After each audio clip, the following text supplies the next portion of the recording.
Barry Goldberg. Maseches Bava Kama Daf Ein Tes Amud Beis. Good Chodesh. Meshenichnas Adam Albim Besimcha, and we are sameach to start the Mishnah. Surely easier than the material we've been before. You guys all deserve a medal for going through Merubah so far, so nicely. This shows Lul Nishmas Avi Moiri Menachem Ben Akiva Us Bas Shalom So Bas Moshe Ve Leilu Nishmas Nu Tzvi Meir Tzvi Meir learner, don't remember his father's name, and Refuas Yudis Bas Rivka Pnina Chaya Bas Yula Ochen Noch Leonel Ben Yuli Oria Besoch Shach Chol Yisrael Ein Megadlin Behem Adaka. The Talmud states, says the Heilige Mishnah, one's not allowed to raise, to breed. Behem, which are sheep and goats, are not allowed to be bred in Eretz Yisrael, not even in your house. You're not allowed to have a behem, a sheep or goat in Eretz Yisrael. Why is that? Because the sheep, they tend to eat everything, and they're just going to eat the entire vegetation, and you may come to eat other people's, or they will come to eat other people's grass, let's say. They smoke grass. No, they don't. They eat grass. They don't smoke it.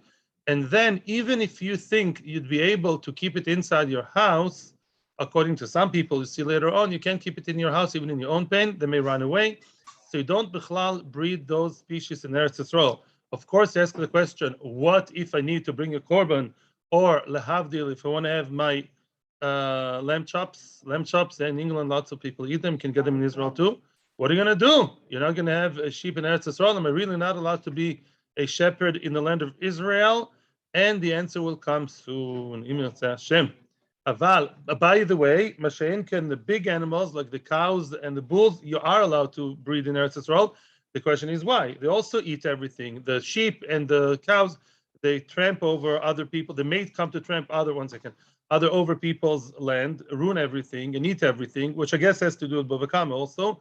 So in Chul, if you live in Chul and style Chul, that range wars because of the sheep used to eat the grass to the ground.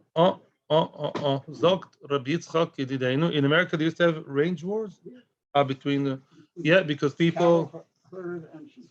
Okay, I hear. So you see, if you live in Chutz La'aretz, you're allowed to raise. We'll see later about Bavel, but generally speaking, if you live in America or in Chutz La'aretz, then you can, breed the animals. And if Chalila they come into Mackenzie's field, in case it doesn't shoot you, you have to pay for the damage. But in Eretz Yisrael, you avoid it lechatchila because there's a mitzvah of Yishuv Eretz Yisrael. The land has to, be lechatchila, full of vegetation, and each one should sit in his own place, and each one should have his own vegetation area, its own grazing area. Lechatchila, don't raise such an animal that may come to eat from other people's food. We'll see much more. Again, no reason to ask now because everything will be explained, and if not, I'll tell you later. Aval, however, megadlin beSuria. In Syria, you're allowed to breed those animals. What's the chiddush about Syria as opposed to what? As opposed to Lebanon, as opposed to New Zealand? Besuria, actually, there are many sheep over there. Besuria is a land which is like Suffolk Eretz Yisrael. David the Melech conquered Syria, which is parts of today's Syria. And there's a big question in many places in the Gemara, is Kibush Yochid Shmei Kibush. David the Melech did it by himself without consulting Sanhedrin. He did not act as the king of Eretz Yisrael. He acted as his own thing. And therefore, the question is, does Syria have or it doesn't have the holiness of Eretz Yisrael? Well, over here we say it doesn't. There were a lot of Jewish people there, and there are all kinds of halachas in Syria. It's like a suffix, it's a question. Mashenken, when it comes to breeding the animals of that type, it's okay to breed them in Syria. So if you really want to, if your lifelong dream was to be a shepherd of sheep, and now you have a midlife crisis, and that's what you want to do, you're welcome to move to Syria and then breed your animals. I'm sure it'll be very friendly over there. Another option, a bit easier, more friendly, in the deserts of Eretz Yisrael. You may ask a question, in desert, there's not much growing. So I saw a sefer called Minchas Yitzchak, not where all the chutznikim live. Minchas Yitzchak is a perush on the Tosefta. At the end of the Gemara, there's a Tosefta, Brises with the perush Minchas Yitzchak. He says Midbar doesn't mean a Midbar where nothing grows. Midbar means a place where, which we'll see later in the Gemara, a place where things are not owned by anybody. There could be places actually, as we see later in the Gemara, with very green area, but it's not owned by any specific person. It's known to be only hefker. Nobody owns. Usually was in the sort of the edges and the corners of the map of Eretz Yisrael. And there, you want to raise your sheep, bevakasha, go over there. But if you're in a, so to speak, residential industrial area, back then raising sheep was industrial area, yeah? If you're in industrial area near Bet Shemesh, around where things are populated by people, and there's a field who may be owned by people, or even close to a field which may be owned by people, you're not in a completely no man's land, then you're not allowed to bichlal breed your sheep, lest they come to eat someone's field, and we don't want that to start, even if you'll pay him. But the Eved, lechatchila, don't create such a situation. Happy with me? Good. Again, I think we should see more in the Gemara, and then you'll have your questions if you want to. And Zera number 2, which other animals are a no-no for Israel? And megadlin tarnegolim b'Yerushalayim. If you happen to live in the holy city of Jerusalem in the times of by the way, please don't faint. But before we continue, I saw Shulchan Aruch. Shulchan Aruch says that today, in terms of Shulchan Aruch, this may not apply because we don't have Jewish agriculture in Eretz Yisrael. That's why today you're allowed to. But today, Tafshin Pei Beis, then you have Baruch Hashem a lot of Jewish farmers in Eretz Yisrael, and therefore l'chora the Easter of breeding sheep in Eretz Yisrael would apply. Ask your local Orthodox rabbi before you get a sheep or a goat to breed. Let's continue to the next one. In Megalin Tarnegoilin, you're not allowed to breed roosters, hen. No, hen is in a cave. It actually does make a difference. Tarnegolim are both rooster, hen, any chicken, any whatever of that family. You're not allowed to have them in Yerushalayim, Ira Kodesh. This talks in the times of Beis Hamikdash, and we're talking here about the holy part of Yerushalayim, what today we call the Old City. Why not? Why can't you have Tarnegolim? Because in Yerushalayim, a lot of people eat kodshim. So the Tarnegolim, what do? Many times chicken, they have, how do you say, chicken fight? How do you call it? Whatever. Jump up on a No. It's not that bad. The chicken, what they do, they kill the shrotzim, let's say mice and those types, and the chule and the turtle and all these. Yeah, what happens to them? The chicken eat them or kill them, and then they schlep a piece of a dosha, which is very little, of a sheret, is already metame. In Yerushalayim, it has to be just like a hospital has to be super hygiene. And of course, all hospitals are very, very hygienic, no question about it whatsoever. So Yerushalayim has to be tuma-free zone. Yerushalayim has to be clean and clear from tuma. And therefore, if the chicken may come and eat in the garbage a dead sheret, a dead mouse, let's say, or a dead lizard, and they may bring it to your house. So nice. And then, not so nice actually. And you, in Yerushalayim, a lot of people eat kodshim, because Yerushalayim is the only place where people are allowed to eat kodshim. What are kodshim? I'm referring here, of course, to kodshim kalim. Yeah, let's say you eat your own korban and you bring your friends to eat your shlomim, your toido, right? Your korbanos of kodshim kalim. Then the chicken may come and bring tuma to the korban, and that's why don't raise the chickens over there. Don't breed them in Yerushalayim. V'lo kohanim be'eretz Yisrael. Not allowed to breed kohanim anywhere in Israel. I'm joking. Kohanim are not allowed to breed chicken anywhere in Israel. Why?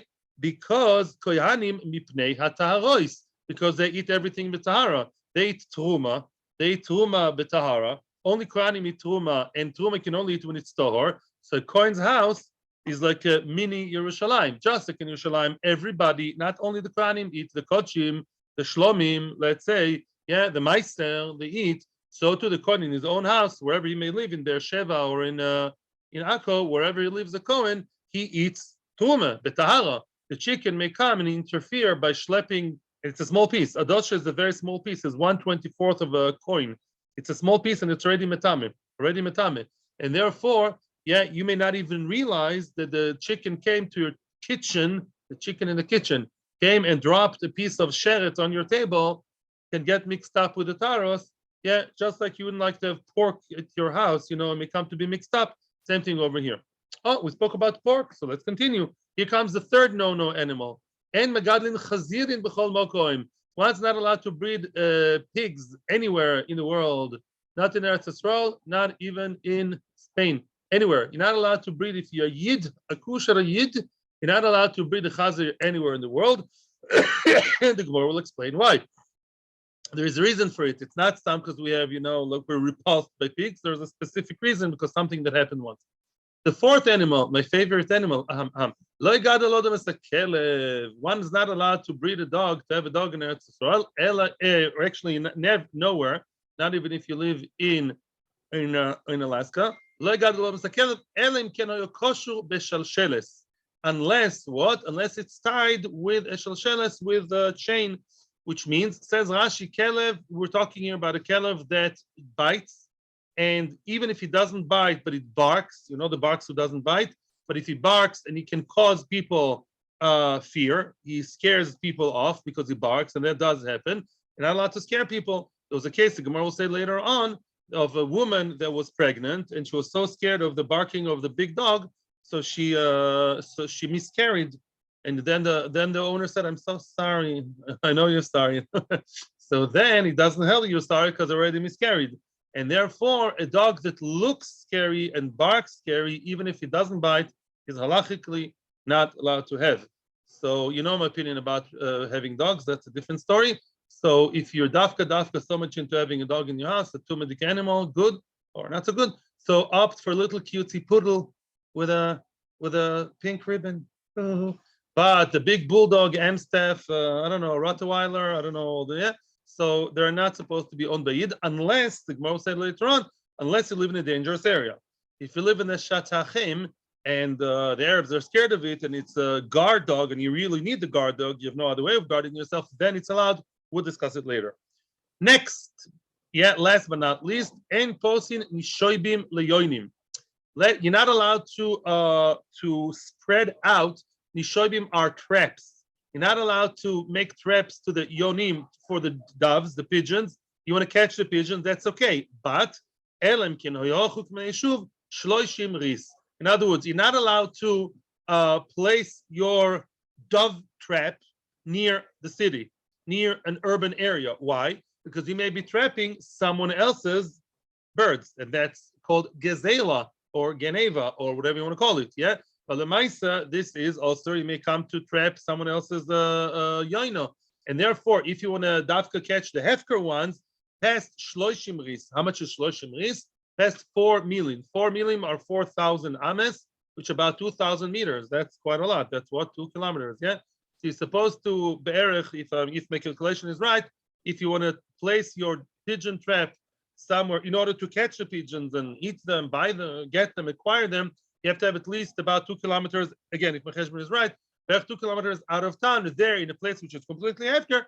Then we already assume, as we saw in Bava Basra, that the dove doesn't fly that far, or it's already more likely you're going to get the hefker ones in the middle of the desert, middle of the field. Then already you're not choshesh, and you can place the trap over there. Says the Gemara. Yeah. Quick questions? No. Yeah. If you have questions about the Be'ema Daka, so a lot of things will be discussed here in the Gemara. Ein megadlin Be'ema Daka be'eretz Yisrael, aval megadlin b'chorshin shebe'eretz Yisrael. A choresh, says Rashi, is a forest. A forest has a lot of vegetation, but the forest is a very hefker place. Even if the person owns the choresh, that will be discussed later. But let's assume that the forest is a no man's land. There, you're allowed to, there and only there, you're allowed to have your thingy, your goat, and the goat should actually stay there. I don't think the goat can come home every day. I'm serious. Yeah, because the goat, we'll see later, even in its way, can ruin other people's fields. So you're allowed to have, I guess, somebody looking after your thingy, after your sheep and goats in the forest, in a clearly no man's land, out of sight, out of the urban area. And that's where you can have your favorite sheep and goats and do whatever you want. Syria. But if you want to do it in Syria, which is like, as we said, not completely Eretz Yisrael, afilu b'yishuv, even in the place where people live, you're allowed to raise your thingy there to have your goats and sheep in Syria, even in an inhabited place, because it's not Eretz Yisrael. Not everybody is Jewish. So Syria is like today, maybe the tri-state, a lot of Jewish people, but it's Chutz La'aretz. So Chutz La'aretz is not Eretz Yisrael. I'm sorry to shock. a very heavily populated area, which is not Eretz Yisrael, and the concepts of Eretz Yisrael don't apply. If you come to eat someone else's food, your animal, you'll pay. You'll be careful. You'll be careful not to go to Chaim Yankel's field in Syria or in upstate New York. But it doesn't mean you can't have your izim over there. Here, Yishuv Eretz Yisrael means lechatchila. We want to avoid that situation of destruction of the green area, lechatchila, not to even have such a chashash. Needless to say, in Chutz La'aretz, which is real Chutz La'aretz, yeah, that's the Midwest. The Chutz, real Chutz La'aretz, let's say places outside Syria, yeah, in wherever, somewhere far away, in Kazakhstan, there, of course, you're allowed to breed as many sheep and goats as you want. Tanya Idach, another brisa says something similar. Ein megadlin be'emadaka be'eretz Yisrael. One's not allowed to, again, have the be'emadaka to breed the small animals, the small behemoths, sheep and goats, can't have in the Eretz Yisrael. Aval megadlin b'midbar shebeYehuda. In the midbar, in Yehuda, midbar Yehuda, if you find vegetation over there, gesund Eid, or according to Minchas Yitzchak, maybe these are places where there is stuff growing, but it's completely hefker. It's similar to Yar, but I'm not sure it's a machloekes. I think it's just another alternative. B'midbar shebisfar Akko. Sfar Akko, I don't know if today's Akko is the olden Akko of the ancient Akko, but Lamaise Akko then was by the border. And I know the halachic borders of Eretz Yisrael, they go way into Lebanon. So I don't know why Akko, there's a whole question about it in Gittin, but Begadol, Akko was like a sfar. Sfar means border. So in the midbar, near the border, there you're allowed to raise your nice little family of sheep and goats. I think the Brisa, both Yehuda, Midbar Yehuda is the southern border of Eretz Yisrael. You know that. Like most of the Negev, according to many opinions, is not Eretz Yisrael. This is Negiyat to Shemitah, right? So the whole Arava and all that, according to many, is not Eretz Yisrael. So maybe the Brisa, I think, that's my own opinion, which I didn't see anywhere. The Brisa gives you two conditions. It has to be in no man's land, and it has to be outside.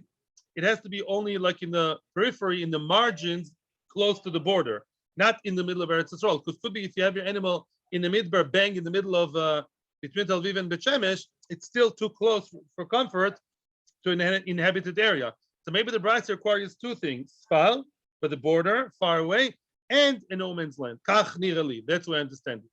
Now, up until now, we spoke about the sheep and the goats. What about the big animals? What about the moo? What about the cow? The Afal continues the Brisa. The Afal Shomu ein megadlin be'emodako. Not allowed to have the small one, the sheep and goats. Aval megadlin be'emagaso. Be'emagasa, you're allowed to breed. Opala, what's going on over here? Megadl be'emagaso. Lichura, it's not nicer than the small one.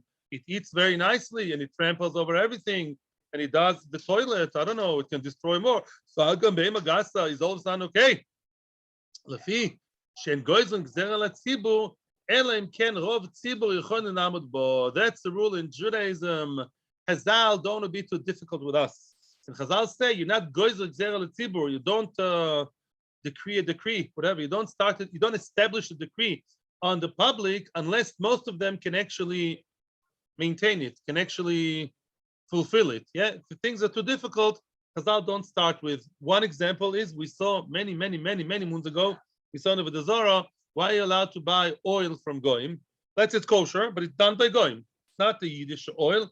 There's no shemen akum, right? As opposed to cholov akum, poshkenesech. Why? They wanted to make exera, but it was too difficult for people. It was too difficult for people to have oil that is purely Jewish. Yeah, that's why I can go to Safeway and Sainsbury. I don't know, the American Walmart. Walmart can get oil in Walmart. Yeah, no, I think so. You can go to any Walmart, whatever, and buy oil, goyish oil, as long as it's OU, even without. That's a different question. Why the tzibur can't? It's too much for the tzibur. What does it have to do with us? Same thing over here. Same thing when it comes to not breeding behema gasa. Chazal would have liked maybe to do that, but not to breed the behema gasa is too difficult for people. And the behema daka people can manage without. Why? Says the Gemara. Why is behema daka easier to maintain? We can manage without, and behema gasa we need more. Behema daka efshar lehovi michutz la'aretz. Have you been to the fruit shop lately? Half the stuff is from Chul, style Chul. Behema daka you can import. Behema gasa efshar lehovi michutz la'aretz. Behema gasa you cannot import. And the question is why? Why is it machloikes? I saw the shita mukubetzes and I saw the minchas Yitzchok giving different reasons. Why is it the beimadaka, the sheep and the goats you can import from Chul, from Turkey, from wherever, from Australia, and the beimagasa you can't? Why? It's too heavy to hold in the boat. Why? Says I'm combining now the two answers. Beimagasa is very different because Rashi already says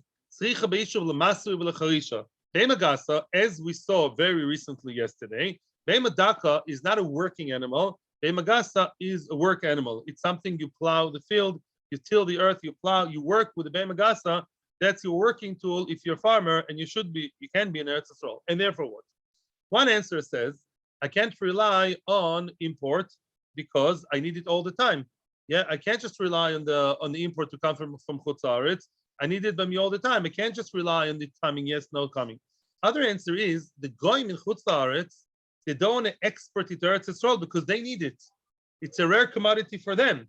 Because they need it for their own fields in Afghanistan, therefore they will not be so willing to actually give it to us in Eretz Yisrael. So it's much harder. I need the Be'ema Gasa all the time to plow the field, and relying on import only is difficult. Mashenken Be'ema Daka, import. Oh, we found two solutions already for your korban or for your nice lamb chop or lamb steak. What are the two solutions? Either you can get it from your friend who lives near Akko, or you need Bar Yehuda in some no man's land in the corner, or you can have it imported. You can have your Be'ema Daka imported from Hul. You can have it imported from Sri Lanka. And yet you can have your Be'ema Daka imported from Chutz La'aretz, and then it's fine. And what do you do with it? You eat it ASAP, as we're going to see soon.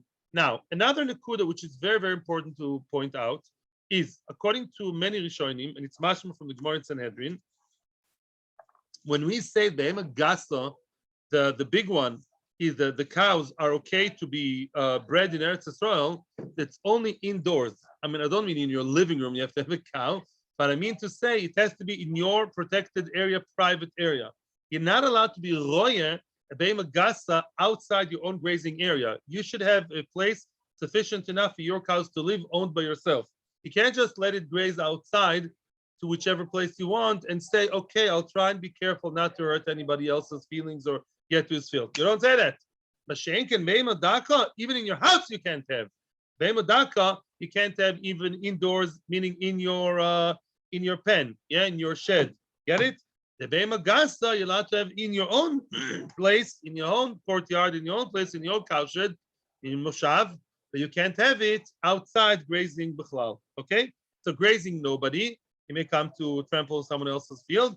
And the Be'ema Daka is not allowed to be Bichlal. It's a no-no. You're not allowed to have Be'ema Daka, only import only. And Be'ema Gasa you can have inside your house, not inside your house, I would say in your ranch. Yeah, unless your wife wants to have a cow jumping around the living room, why not? Now the question is, let's say I want to have some lamb chops. Okay, how long? Yeah, so I imported it from Hul. I got one from Australia. There are more sheep than people over there, and yet I got some sheep from Australia, from England, New Zealand, Australia also. Australia, yeah, both. Yeah, lots of sheep over there, and I imported it from Hul. In order from England, Yorkshire, yeah, and I got now the lamb chops. So the question is, how long am I allowed to have the sheep while it's still alive and not chopped on my plate, with nice spices?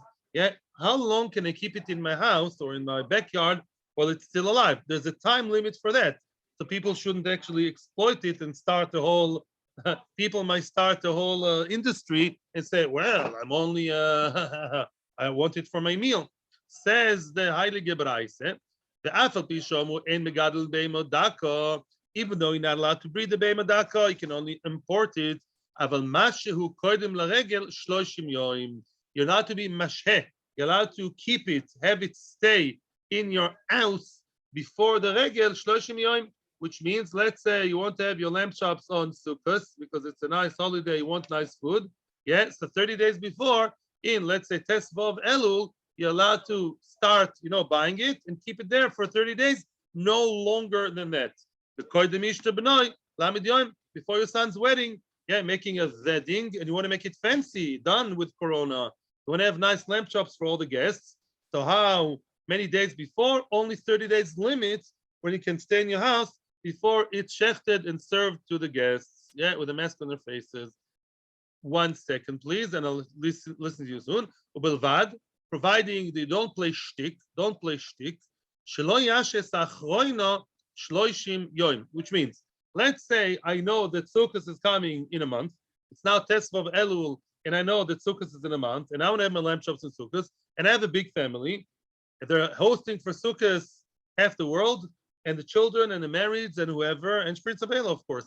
Everyone comes. So then he starts buying within those 30 days limit, within this month, he starts buying more and more sheep. And then he says, wait a second. Let's say I bought one in Zayin Tishrei, before Sukkot, Can I keep that animal 30 days? Until Zayin Cheshvan, until the rainy day? No, you can't do that. No. It doesn't mean that any animal you bought before Sukkot or before Pesach, you're allowed to keep for 30 days. No. One would have thought, the regel is out, it's not Sukkot anymore. From the time you bought it, let's say Zayin Tishrei, 7th of Tishrei, until now, I would say, benefit of the, not benefit of that. I'm playing a loophole over here. I bought it 30 days before Sukkot. That's what I did. That's the okay window of time. And 30 days passed? No. I want to have my nice meal now after Sukkot. I want to have my nice meal for Chodesh Cheshvan, Aleph Beis Cheshvan. And this animal's bought Zayin Cheshvan. No, you don't say that. No. No, mister, no playing shtick. Chachamim are very strict about this gzer. We're going to see something very stark later on. Continues the Gemara. Lo neima. Don't say tlosin mishra shari l'shuye. It's not like each animal mishra shari is allowed, that you're allowed to keep for 30 days. That's it, whatever happens. Ella, but once the regel is out, no way. Once Sukkot is out, it's called in nice modern Hebrew deadline. The deadline for the death of the animal, the shchita, is the end of Yom Tov, which means you're allowed to have those animals by you up until Simchas Torah, regardless to how early or late you bought them. The first time you can purchase is only, it's very clear window of time. The first time you can purchase the animal is 30 days before the regel, which is Sukkot, which is Shiur, which is anywhere. I'm not sure it's only the regel or a chasana or a fancy event, whatever. You have to have a clear date. I'm buying this for a specific party or Yom Tov or something, just that. I can't just have it all the time. And what? And it has to be bought 30 days before or 2 days before. But the deadline where all animals should be already in your boich, in your tummy, and not running around, should be the end of the regel or your son's wedding.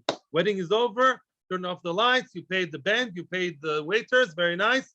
That's it. You can't have any leftover. You can have leftover in the fridge. You can't have leftover a sheep running around because we limit it to 30 days maximum, not minimum. And that's about it. Yes.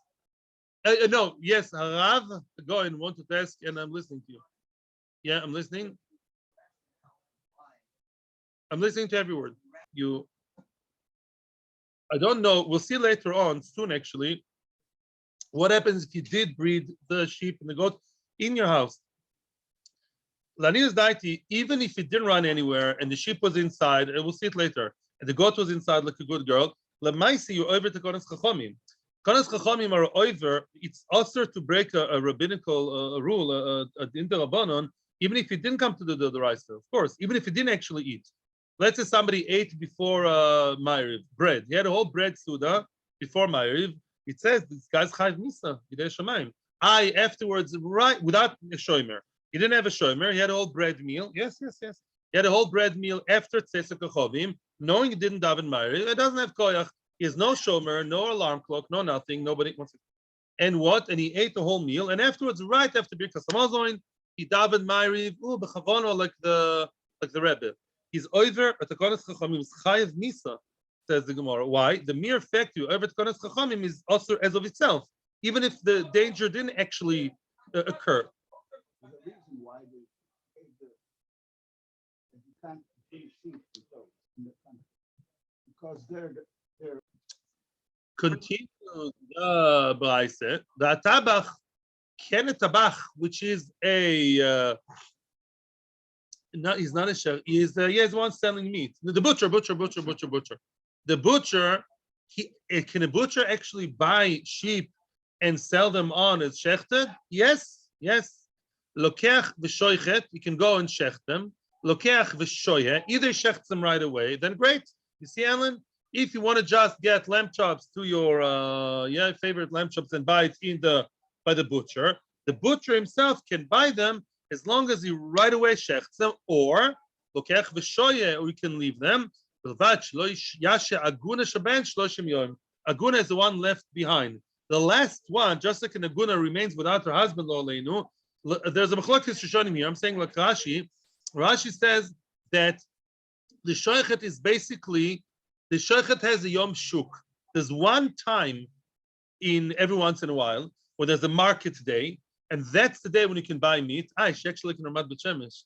You know this meat sale from Argentina? They go to a hall and you buy it from them. We do that. So you have a meat place. You have like a meat market that's open. I don't know how often, but the butcher is only allowed to sell during those times of the year when he sells the meat, okay, in the market, and he should import them from Chutz La'aretz and have them by him only 30 days. Once market day is over, Gemara, I don't know if he has any leftovers, what it's supposed to do. Send them back to America. Lo yodea, that's actually a good question, I don't know. But the Maisa is not allowed to have them more. Make sure, or shech them. I know what you'll do with them. I actually do know. Don't send them to America.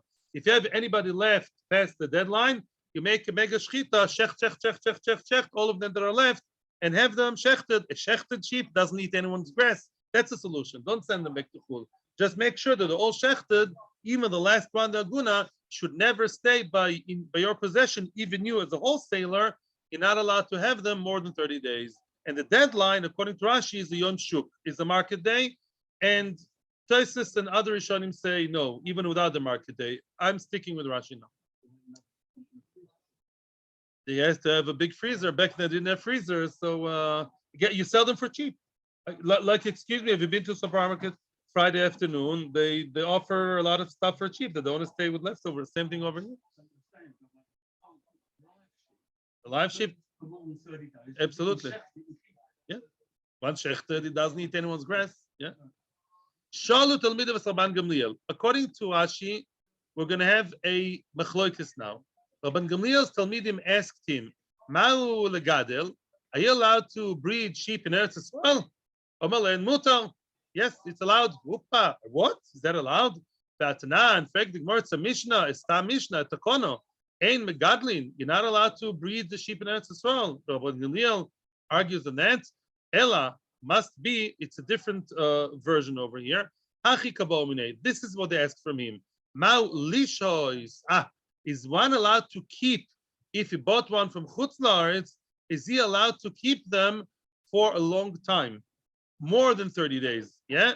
Omer lehen mutar. It's allowed. Yes. You're allowed to keep one. You're allowed to keep it in your house.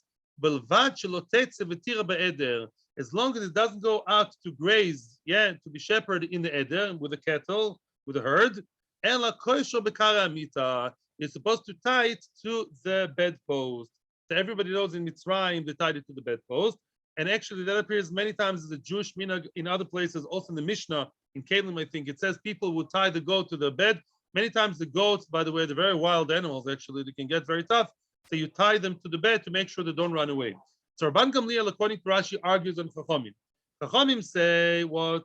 Chachamim say that you're not allowed to keep it by your bedside or anywhere closed more than 30 days. It has to be very specific. You want to eat it in 30 days by chasana, by something, keep it no more than 30 days.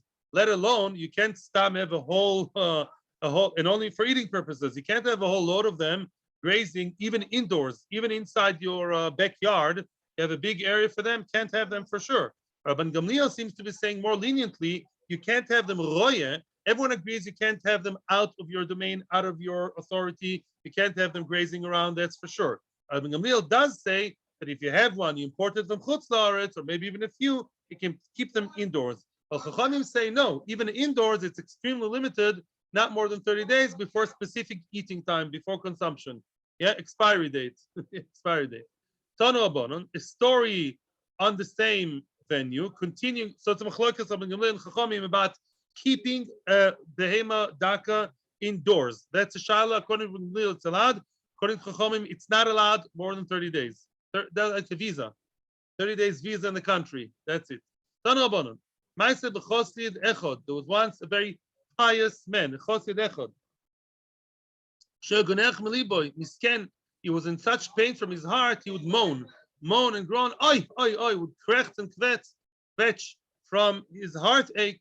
They asked the doctors, there's no other remedy.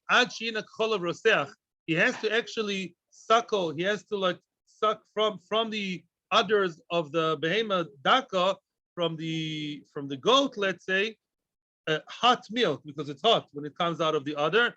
From morning to morning, so I don't know, twice a day or maybe throughout the day, but his only refuah is to have that and he should drink the hot milk fresh off the udders all day long. The viulo and they brought him the and he lived in Israel. A viulo the kosher bekara loy bekara amita, and they tied it to the bedpost so it doesn't run away. And he would really suckle from it. That was the refuah. So now says the Meiri, by the way, it wasn't pikuach nefesh. It wasn't pikuach nefesh. I mean, he was in pain, maybe terrible pain, but it wasn't pikuach nefesh. So that's very stark what's going on over here. Yomi, eventually, nichnes to chaver of Lavakroi, his friends came to visit him. Yeah, bikur choilim, it's a big mitzvah to mevakar the choile. And Kevin Show also as Shiur bekara amita. They saw that goat tied to the bedpost. They went back. They ran away. The Amud, they said, this guy has an armed robber in his house. We're sitting by him. This guy's an armed robber. Why? Because he's actually, this is, if it runs away, it can start grazing and killing everybody else's fields. And he's over to Kodesh Chachamim. According to Rabban Gamliel, he may have been okay. Halacha is not like Rabban Gamliel. Halacha is like Chachamim, not allowed to have the animal even indoors. Yoshvu ubodku, they sat down and they checked. The only sin he ever committed, the only aver he ever did, the only law he ever broke was that goat. When he died, he also said, Yodani, I know. The only sin I ever did in my life was the oven of that goat. I actually disobeyed my friend. I did not listen to my friends, which means my friends all followed who Chachamim. Rabban Gamliel is the minority. And I did not follow halacha by having that as in my house for that long. He had it for much more than 30 days. And therefore, there was the Avera. So you see, they're very strong. The Chachamim were very stark on their Gzera, even in a situation of disease. It's very interesting. Even though he was sick, still they would not have allowed him the Ez. He should have tried and find something else. Different remedy, I guess. Yep. Weiter. Omar Bishmael. The line starts with Ovalti, 2 dots, with the 2 dots. Omar Bishmael. Mibale batim shebegolil ha'elyon hoyu beis Abba. My family of origin, originally there were Balabatim, the rich people in the Golil Elyon, in the Upper Galilee, they had fields, there were rich people. And then, why did they actually go broke? Why did they fall financially? Why did they lose their money and were destroyed financially? Because of 2 averas. Shumerein b'choshin, they would be mereh b'choshin. They would graze their animals where? In the choshim, in the forest. And that's an avera. Question. And also, v'donin dinim amanos b'yochid. And also, some of my family, they would serve as dayanim in a one-man band, one-man beis din. So even though one-man beis din is okay, if both sides agree, right, the one person should be the arbitrator, then it's okay. However, says the Mishnah in Avos in Ethics of the Fathers, I love the English names, yeah? In Maseches Avos, what does it say? Alte dan yechidi, shen dan yechidi elo echod. It's allowed, but you, mister, don't be the one dying. Why? There's only one dayan that can be one, and that is the Eibishter Melech Olam. If you're not a Kodesh Baruch Hu, by chance, then don't be the one dayan. Why? Because you never know. You may be very smart, very experienced, very with it, and you know everything. You never know. There's always good to hear other opinions as opposed to judging alone. So therefore, even though it's like okay, but it's not the preferred thing to do. And people in my family, maybe they're more Talmidei Chachamim, whoever, they would judge as in a one-man court, and that wasn't right. Now, what about grazing their animals in the choresh? Why is that bad? The afal pi shoylem choshim samuch lebateihem. Their choresh, the choresh of what? Of where they would graze their animals was near their houses. Yeah, they were near their houses. Okay, so now what's the problem with that? Says the Gemara, it's near the house, it's indoors, and and right next door there's a forest. Sounds like idyllic. I keep my animal indoors, meaning in my area, and right outside there's a hefker area of forest. Isn't that beautiful? No, look, Hashem is medakdek.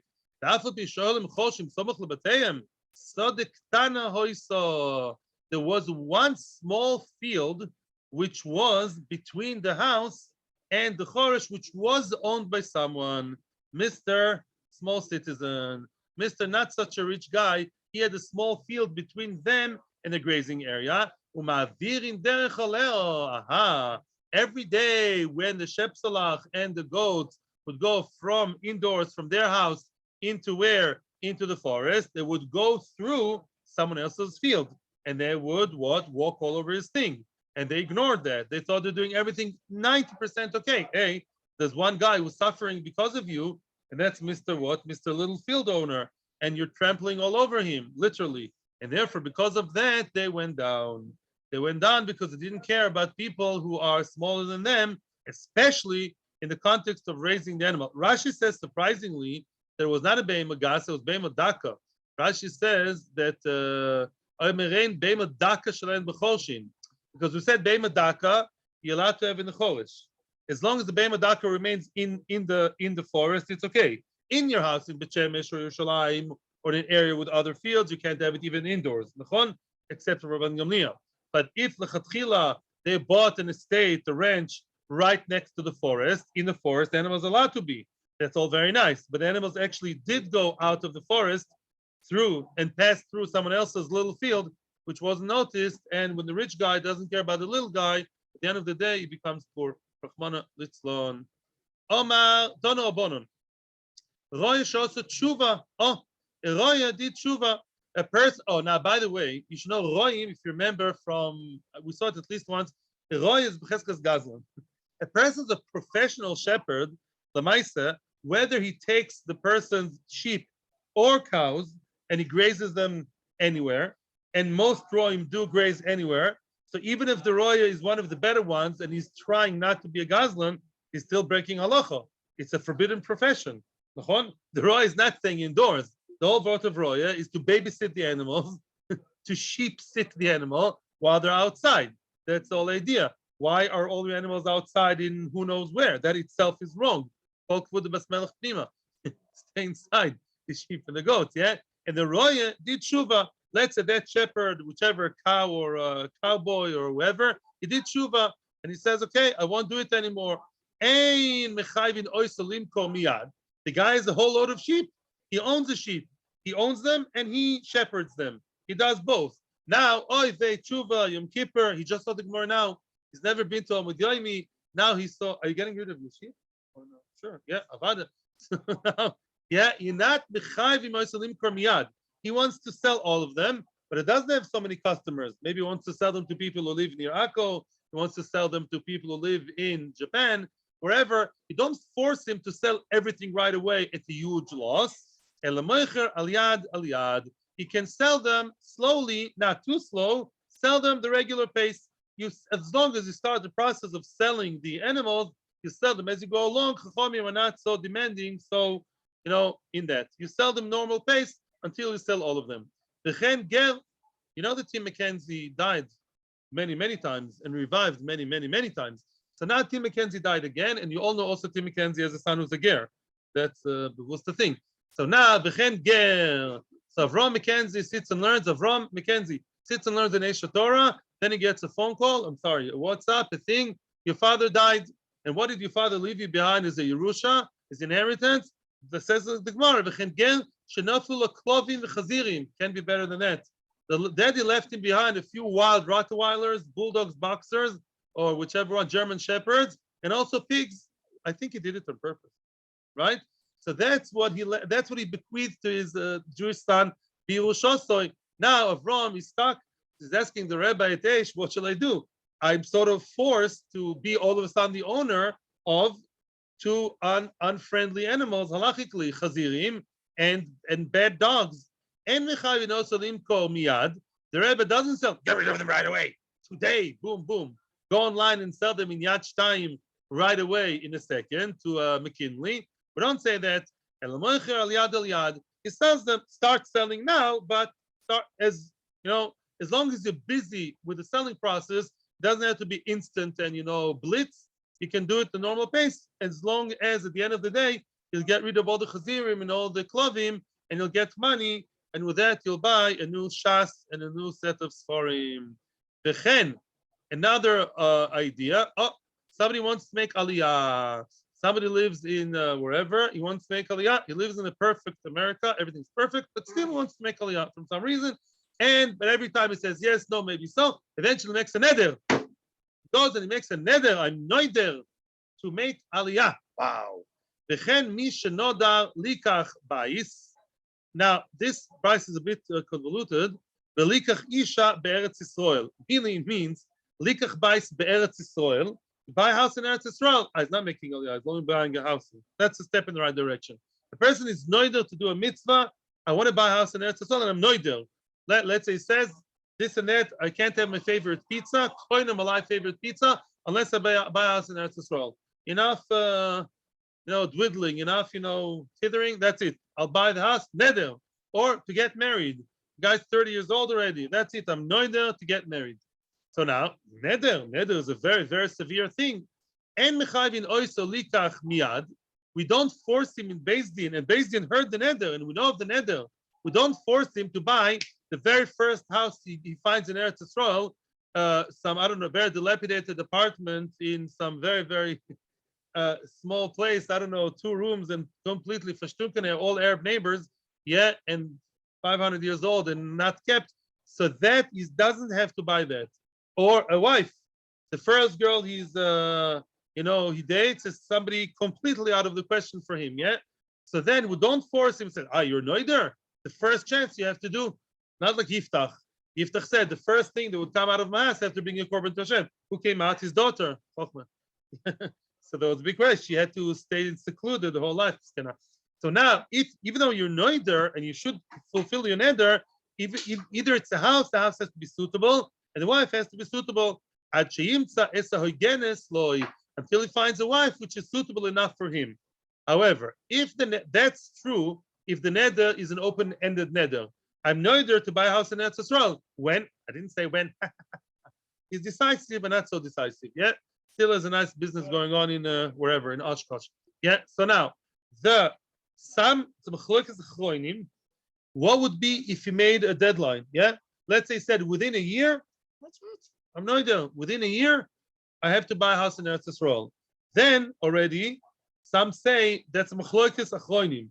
Do you say that within the year you have to buy a house? The only houses being offered are tiny 2-room apartment in I don't know where, between Eilat and the desert. I don't know.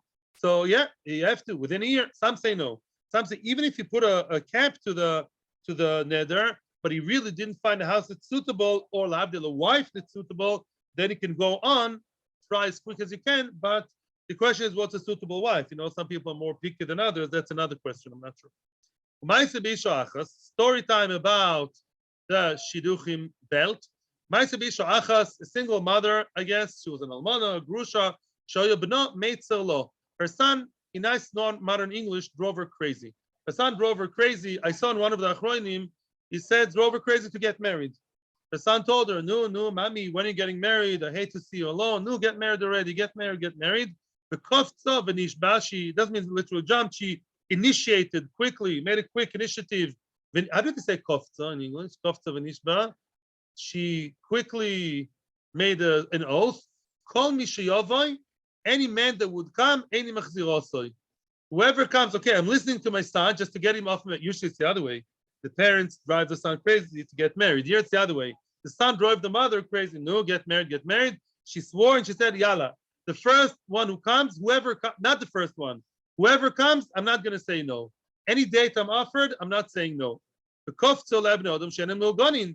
people, all of a sudden, she saw today I've never seen them, shidduchim sites, yeah? She saw on the shidduch site, all kinds of guy, I don't know, the guy's no teeth, the guy's 100 years old, the guy is not religious, all kinds of people, b'chlal, not mehugan, not b'chlal, don't begin to have him to be a shidduch. Now, people told Chachamim, what's the story? If she swore she's going to marry anybody, that's anybody. Even 100 years old, toothless Chiloni from Tel Aviv, even him, also poor, yeah, homeless, maybe she should marry him. Omru, they said no. That's what it means. In other words, stop being makel. When she said I'd marry anybody, she didn't really mean anybody. She meant it's okay if it doesn't have PhD. She meant wrong color shirt. She meant whatever. He's not going to live in Eretz Yisrael. He's going to live in Syria. Etc. Hagun, more or less. Hagun, Pachas Yeser. That's what she meant. But completely not Hagun. There wasn't even a radar. He wasn't part of her neder. Not that we're Chalila Mekel with Nedorim. We interpret the neder to be that way. When I said I'm going to buy a house in Eretz Yisrael, what did I say? Come what may. I did not mean. By the way, no hard feelings. A leaking apartment. He didn't. May you live in a very, very good apartment, by the way. Very soon should have a palace. Yeah, a leaking apartment in South Dimona. It's not what I meant. It's not what I meant when I said a house in Eretz Yisrael. And that, okay, I think we can finish here. We're going to talk soon about raising other animals in Eretz Yisrael, not raising them. Thank you very, very much. Atzlocho, Rabba, Bechol, Inyonim. May all the Geshem will be brocha, but not klal, chas v'shalom. Only atzlocha. Chodesh Odo, Ani Hashem Rofecho. Everyone should have refuah, atzlocha, brocha, gesund, and all good things always, Be'ezus Hashem. Also, they say both. Adi Dalid Ofer. I've heard it about both. I don't know if it's the real.